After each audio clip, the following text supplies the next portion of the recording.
akhir bulan Januari kemarin bikin heboh itu kehadirannya DeepSeek ini. Itu saham-saham teknologi di US itu langsung anjlok. Bisa sampai 600 miliar USD dalam satu hari. Itu kerugian terbesar sepanjang sejarah dalam satu hari. DeepSeek ini bisa menggunakan teknologi chipset yang lebih jadul. Akhirnya dikhawatirkan permintaan chip Nvidia ini menurun. Si DeepSeek ini dalam tanda kutip agak curang ya.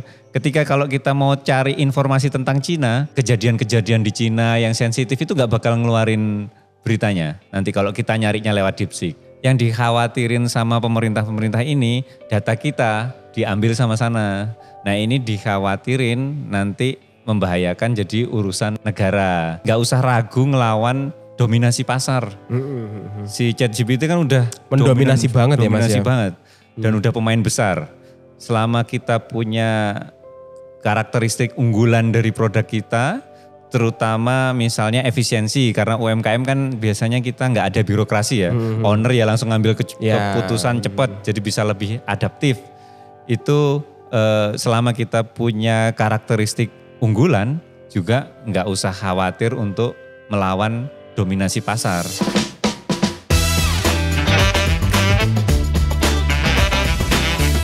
Mas Surya, kita mau ngobrol yang santai-santai sambil menemani teman-teman kita yang sedang berpuasa. Entah dia sedang mau berbuka. Siapa tahu ngabuburit. Iya. Menunggu terawih atau setelah terawih gitu ya. Kita mau bahas yang kemarin lagi viral juga menghebohkan di dunia per AI-an, yaitu DeepSeek Mas. Tentang DeepSeek. Itu memang mengguncang dunia sih. Mengguncang dunia dan juga bagi teman-teman yang bergelut di dunia saham pasti tahu nih kenapa saham Nvidia tiba-tiba turun. Anjlok gitu ya. Dan memang gini juga Mas, kita awali dulu dengan sebuah statement kalau dulu zamannya internet datang. Zaman kapan ya berarti internet datang ya? Internet tahun kapan ya? Aku SMP SD kali ya. SMP SD. Coba Mas Surya ingat-ingat. Teman-teman usaha, ini kan kaitannya dengan pengusaha ya. Yeah. Yang tidak menggunakan internet pasti akan tergilas. Ya gak? Kecepatannya akan tiba-tiba marketnya rame, tahu-tahu sepi. Sekarang kalau pengusaha tidak familiar dengan AI, maka akan tergilas. Dan dampaknya akan lebih masif daripada hadirnya internet. Nah, Mas Surya sepakat gak dengan itu? Iya Mas, soalnya saya juga ingat misalnya waktu transisi adanya sosial media sama enggak. Akhirnya orang jualan juga akhirnya pindah ke sosial media. Yang enggak jualan nanti bingung sendiri kenapa kok ini penjualanku turun. Lah AI ini di satu sisi dianggap ancaman atau bikin orang takut, ya memang ada benarnya. Tapi daripada cuma takutnya aja, mending kita sekalian ikut ngambil manfaatnya aja sekarang daripada cuma isinya ketakutan. Jadi setuju banget Mas, kalau sampai nggak memanfaatkan ini bisa rawan ketinggalan. Betul ya. Dan kalau kita ngomongin DeepSeek ini kan tentang chatbot ya Mas, mirip ChatGPT. Enaknya itu kita bisa nanya apa aja tanpa sungkan. Kalau sama temen aja yang udah deket, bahkan kita dikit-dikit nanya itu kan ada, kalau nggak kita yang sungkan temennya yang keganggu. Lagi nanya, sana cari dulu. Nah dengan adanya ChatGPT, AI dan ini sekarang kita dihadirkan DeepSeek, itu kita makin punya banyak opsi untuk dimanfaatin. Iya betul. Jadi kayak selain juga nggak sungkan, kadang-kadang kan kalau kita nyari data dulu umumnya di browser begitu ya, di Google begitu yang paling familiar di Indonesia. Kadang-kadang kita itu harus terpaku dengan artikel yang sudah ada. Jadi katakanlah nyari tentang apa begitu ya. Kita kan adanya sajiannya ya artikel itu dan kita harus menginterpretasikan sendiri apa yang kita cari dengan artikel yang ada. Kalau sekarang kan tidak, kalau ada AI. Semua disajikan berdasarkan apa yang ingin kita tahu. Sudah diurutin, ini gini. Contoh ya, saya nyari apa yang terakhir. Misal banyak hal ya sampai lupa. Dan kadang-kadang kalau kita kesepian Mas, Saya biasa ngobrol juga dengan gitu AI. ya? Iya, di HP kan bisa itu ngobrol. Misal kemarin itu teori tentang teori tiga kebutuhan manusia, tiga kebutuhan dasar manusia. Apa teorinya siapa itu lupa. Apa sih saya baru tahu ini apa, tolong dicarikan info. Dia ini oh gitu ya. Jadi kita sambil nyetir sambil bisa ngobrol sama AI. Oh iya, sekarang bisa voice juga ya. Ya. Jadi akhirnya data yang disajikan ya sesuai kebutuhan kita. Enggak lagi trial satu buka website ini enggak cocok, website ini. Bener. Ini udah ada pergeseran sebenarnya budaya. Akhirnya browsing kita udah pindah ke arah sana, googling kita pindah ke sana juga. Kecuali mungkin masih cari tentang data yang exactly ya, jadi alamat ini atau Google Map dan semuanya masih tetap pakai Google lah. Gitu pakai Google.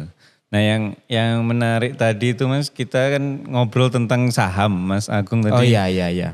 Itu memang guncangnya itu banget, yang bikin heboh itu di akhir bulan Januari kemarin, begitu itu rilis, itu saham-saham teknologi di US itu langsung anjlok. Bisa sampai 600 miliar USD dalam satu hari. Menurut data yang saya dapat itu kerugian terbesar sepanjang sejarah dalam satu hari. Terbesar ya Mas? Terbesar sepanjang sejarah. Jadi itu makanya kehadirannya DeepSeek ini bikin heboh, bikin mengguncang mereka. Karena DeepSeek ini bisa menggunakan teknologi chipset yang lebih jadul, akhirnya dikhawatirkan permintaan chip Nvidia ini menurun. Proyeksinya ketika nanti yang biasa, yang jadul, yang lebih kurang nggak terlalu update aja bisa kok, terus ngapain yang ini. Akhirnya permintaan dikhawatirkan menurun terhadap chipset. Apalagi DeepSeek ini dianggap sangat efisien, mampu mengungguli ChatGPT itu dalam hal efisiensi. Sehingga harganya pun termasuk harga langganannya lebih murah daripada ChatGPT. Itu yang bikin akhirnya DeepSeek ini bikin heboh dunia teknologi ya, karena efisiensinya itu tadi Mas. Ya, kebutuhan akan chipsetnya sangat sedikit dan bisa menggunakan versi yang lama. Versi yang lama, harganya lebih murah. Daya 800 ya kalau nggak salah. Kalau yang dipakai kebanyakan H800 ya. H800. Itu ibarat spek komputer itu yang spek jadul begitu. Yang kemarin mungkin nggak yang terlalu lama, tapi dibanding yang terkini nggak yang terkini juga. Jadi yang bikin menarik itu, mereka itu bisa tumbuh dalam tekanan. Oh iya, itu menarik itu ya Mas. Kan? Iya. Karena sebenarnya Amerika itu lagi membatasi ekspor chipset yang H100 yang lebih canggih. Iya. Dalam rangka kayaknya itu ya masalah perang, urusan geopolitik antara US sama Cina. Iya. Akhirnya dibatasi yang untuk H100. Tapi ternyata mereka dalam kondisi batasan ekspor kayak gitu malah bisa menciptakan inovasi pakai hal yang jadul yang akhirnya bisa lebih efisien dalam operasionalnya. Baik dari segi powernya, baik dari segi energinya, harganya itu akhirnya lebih efisien. Itu jadi salah satu hal yang menarik di mana mereka berinovasi ketika dalam tekanan itu tadi. Jadi Agung, itu juga strategi yang menarik juga Mas. Mungkin bagi teman-teman UMKM juga, bahwa lahir di belakangan itu tidak selalu buruk begitu ya. Lahir di belakangan itu bisa sudah mengamati. Mengamati yang lahir duluan gitu. Saya juga riset juga, walaupun juga dibatasi Mas. Dibatasi secara yang masuk model-model yang tidak terbaru, tapi jumlahnya juga dibatasi. Dan dia borong duluan sebelum mengembangkan itu, borong sebelum harganya berubah begitu. Kalau nanti, biasanya kan kalau kita beli tanah di tanah yang antah berantah itu biasanya harganya murah. Kalau nanti kita bangun sesuatu yang gede di situ, tanah sekitarnya kan jadi mahal. Dan dia juga borong duluan Mas, dia borong chipset yang agak banyak kemudian dia kembangkan. Dan memang betul, memang para pengembang model kalau pendahulu-pendahulunya kayak ChatGPT itu, mereka fokusnya di gini Mas, fokus menggunakan model terbaru untuk pengembangannya. Kalau yang ini bisa karena ada keterbatasan ya udah bagaimana kita membuat sebuah model AI yang bisa dijalankan dengan model lama pun gitu.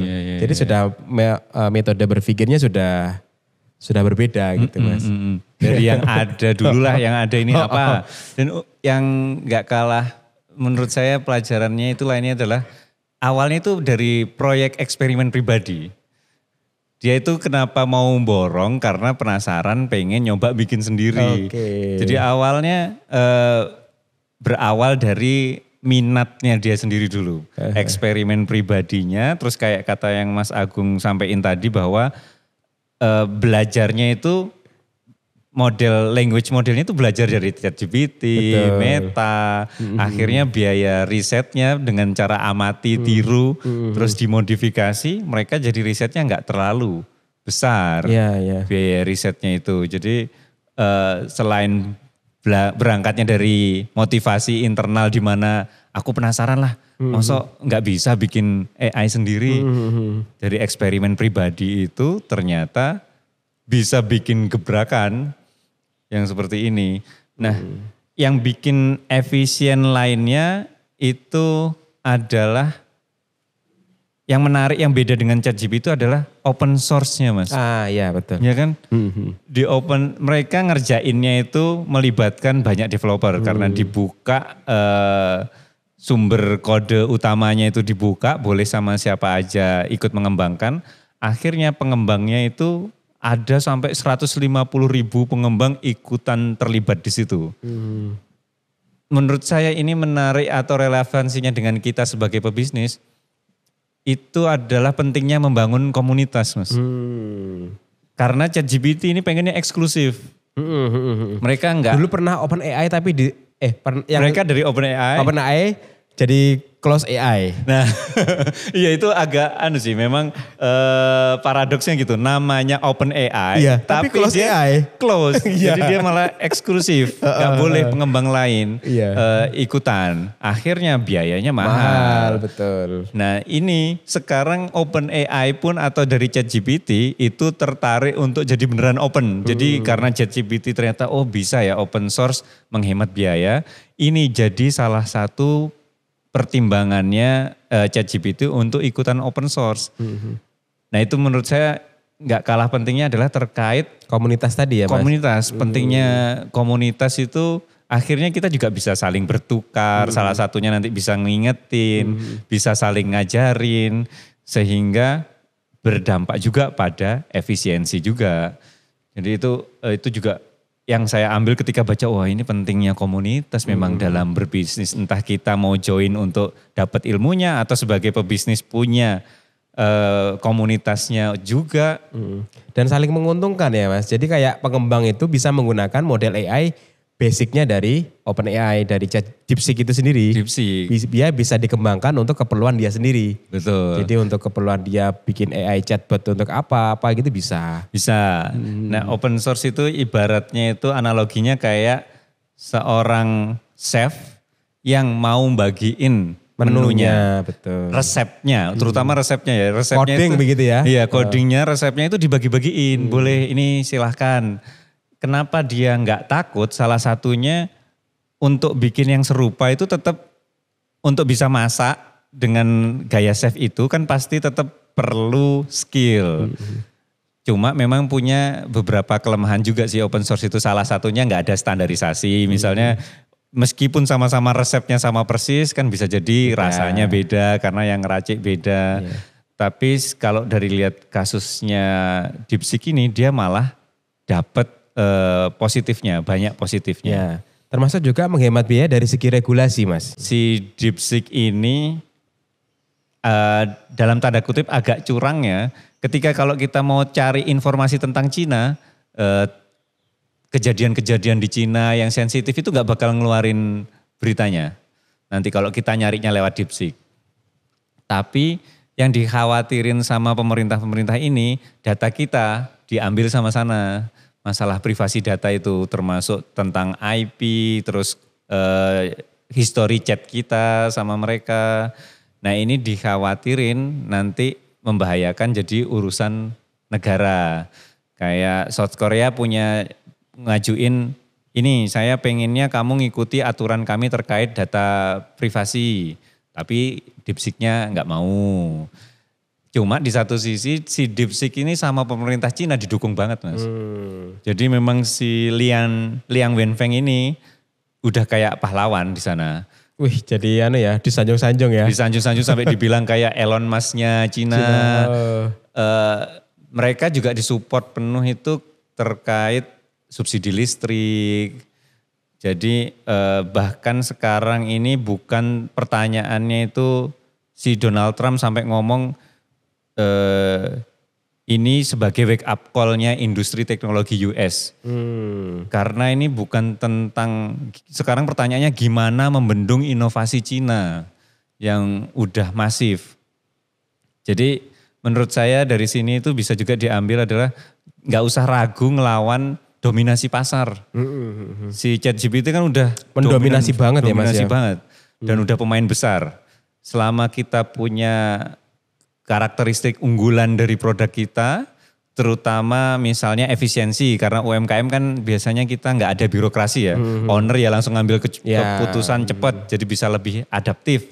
Itu selama kita punya karakteristik unggulan, juga nggak usah khawatir untuk melawan dominasi pasar. Kalau DeepSeek memang melawannya itu bukan melalui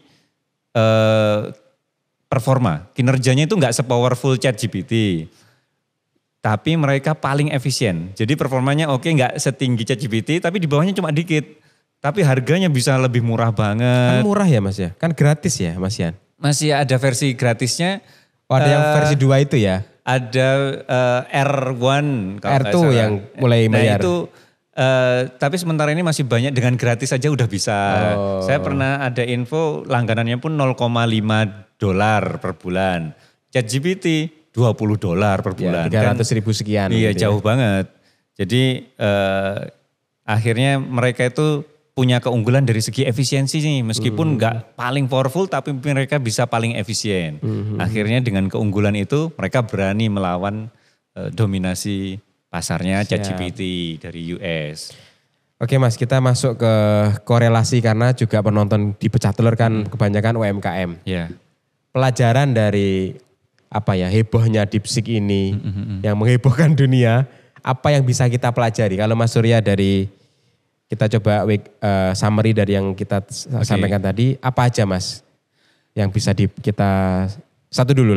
Satu dulu yang jelas enaknya kita sebagai pengguna, kita makin disajikan banyak alternatif Mas. Jadi ketika ChatGPT dirasa mahal, oke sekarang ada alternatifnya loh. DeepSeek gitu ya. Ada DeepSeek, jadi kita sebagai pengguna semakin bisnis itu semakin kompetitif, kita jadi lebih enak sebagai pengguna. Akhirnya nanti buat UMKM yang punya keterbatasan untuk menggunakan ChatGPT, bisa ada alternatif DeepSeek untuk bisa minimal brainstorming tentang strategi bisnisnya.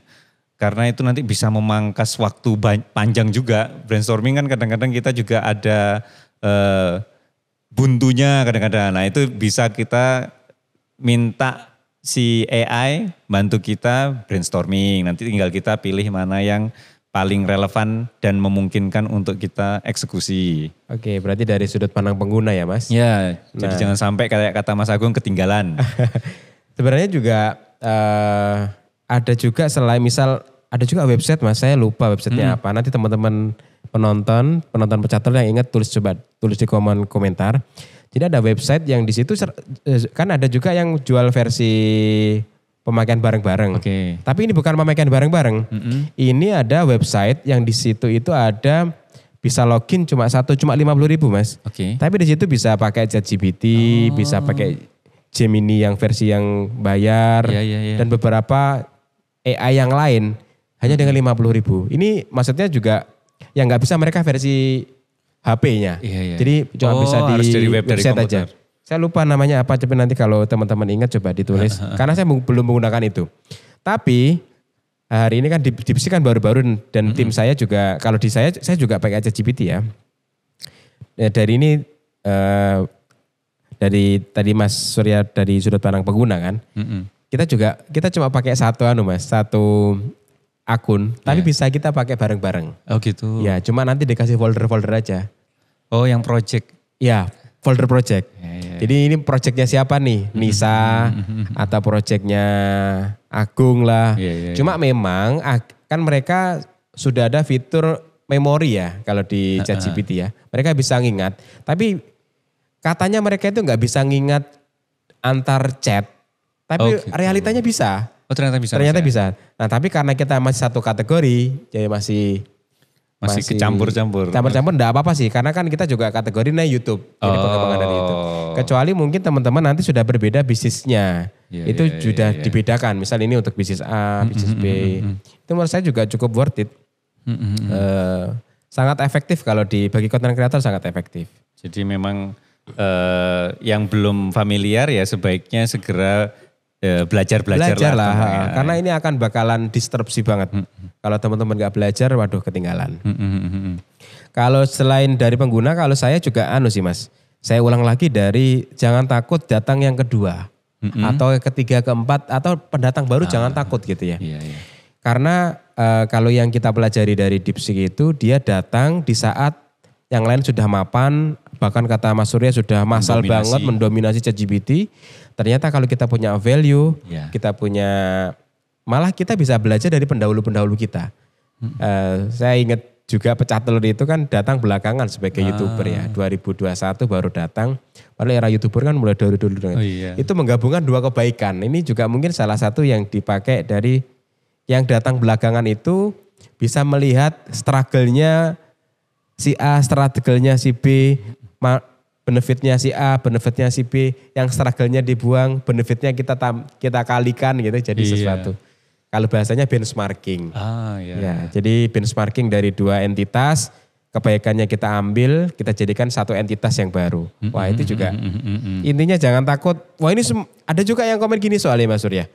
Wah sekarang susah, semua peluang kayaknya sudah ada yang garap deh.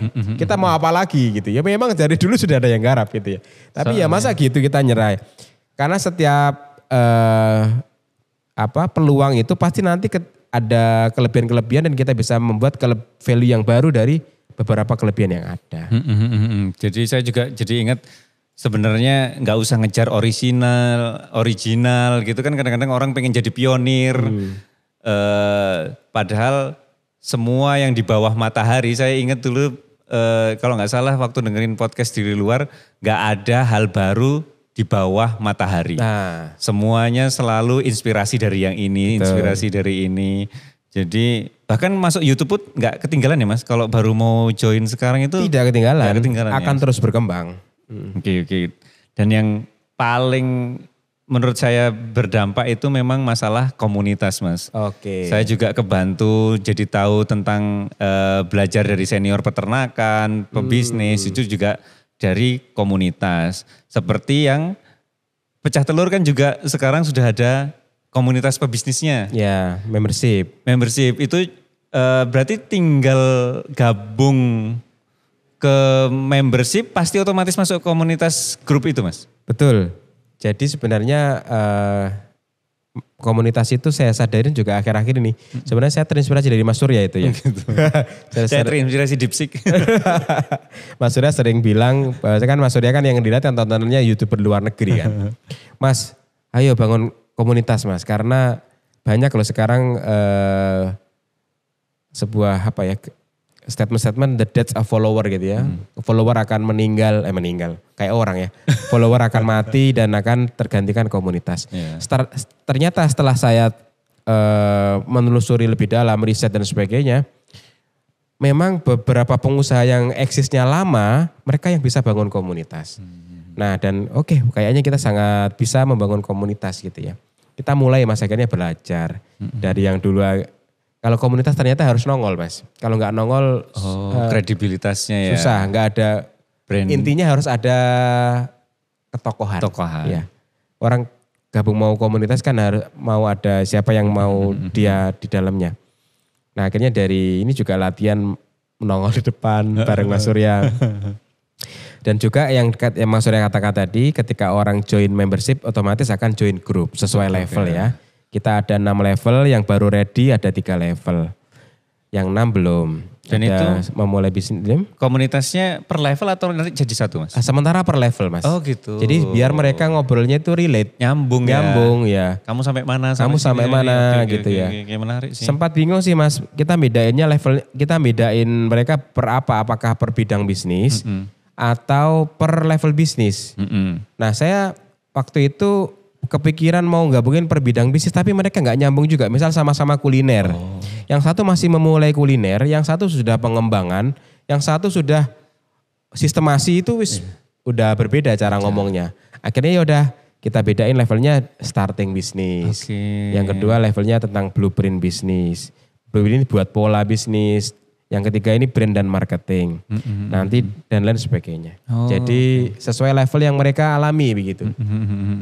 Ya nanti kita buat juga materi level ini untuk usaha ini ya gitu. Oh, jadi nanti ada spesialis juga ya. Atas saran dari Mas Surya juga. Jadi itu komunitas ya yang di Deepseek ya Mas ya. Saya ngerasa dari open source itu berarti tentang komunitas itu. Saya juga ngerasa manfaatnya ketika join komunitas-komunitas yang relevan sehingga bisa saling tukar pikiran. Pebisnis itu kadang-kadang salah satu tantangan terbesarnya adalah masalah kesepian, Mas. Kita nggak ada temen sharing. Nanti kalau pegawai kan bisa temen sekantor, sejawat. Itu dulu saya ngerasain itu. Ketika jadi mulai bisnis, itu sekarang diskusi sama siapa, ini juga pemain baru, pendatang. Ketemu komunitas itu akhirnya jadi punya nyambung silaturahmi, terus ketemu juga siapa tahu nanti opportunity bisnis barengan, kayak ketemu Mas Agung akhirnya jadi opportunity kolaborasi. Jadi menurut saya penting sih dan alhamdulillah kalau Pecah Telur juga sudah ada komunitas apalagi dibagi sesuai tahapan bisnisnya. Betul. Ternyata selama kita peka dari meskipun itu kejadiannya itu internasional, global gitu ya. Meskipun itu kayaknya di luar jangkauan kita tapi selama kita peka bakal ada kok pelajaran yang nanti mesti bisa kita implementasikan untuk diri kita sendiri. Saya ada satu lagi tapi ini relate atau tidak ya Mas Surya ya. Apa itu? Jadi gini, salah satu keberhasilannya Deepseek ini juga karena dia itu efisien dalam SDM. SDM utamanya. Jadi dalam perekrutan Deepseek ini tidak mengutamakan, kalau kita kan biasanya kan open locker itu sudah kerja di mana aja atau pengalaman portfolio. Kerja. Tapi dia lebih ke keahlian teknis. Keahlian teknis apa yang dia miliki yang kemudian yang relate dengan yang dibutuhkan perusahaan. Walaupun dia makanya kebanyakan adalah fresh graduate. Tidak yang benar-benar senior, mungkin dari segi gaji juga lebih minim ya gitu ya. Kemudian yang menarik lagi menurut saya, ternyata kebanyakan EA yang ada dulu itu rata-rata itu orang yang paham tentang algoritma atau coding lah bahasanya ya. Nah di Deepseek ini sangat variabel. Ada orang yang ahli psikologi, ada orang yang ahli linguistik, ahli matematika, fisika. Jadi kadang-kadang misal kayak ternyata dan itu lebih komprehensif. Misal kayak yang linguistik itu bagaimana bahasanya bisa menjadi lebih bisa difahami. Misal kalau yang psikologi bagaimana ketika orang ini seakan-akan curhat dan bisa relevan gitu ya. Oh ternyata dengan menghadirkan banyak elemen dari berbagai macam keahlian kalau kita bisa jahit jadi sebuah kelebihan gitu. Karena masing-masing punya sudut pandang yang unik. Sudut pandang dari ilmunya masing-masing gitu. Betul. Tapi kalau nggak punya visi yang kuat ya jadi random gitu ya. Iya sih. Harus ada yang jahit tadi. Harus ada yang jahit tadi gitu ya. Kebetulan ini yang jahit pinter gitu. Oke Mas Surya, itu obrolan kita. Semoga teman-teman bisa mengambil pelajaran, bisa menikmati. Semoga juga puasanya lancar dan ada pertumbuhan ibadah serta ada pertumbuhan usaha di momen yang istimewa ini. Amin. Sampai jumpa di next episode teman-teman. Assalamualaikum warahmatullahi wabarakatuh. Waalaikumsalam. Makasih Mas Surya. Sama-sama Mas Agus.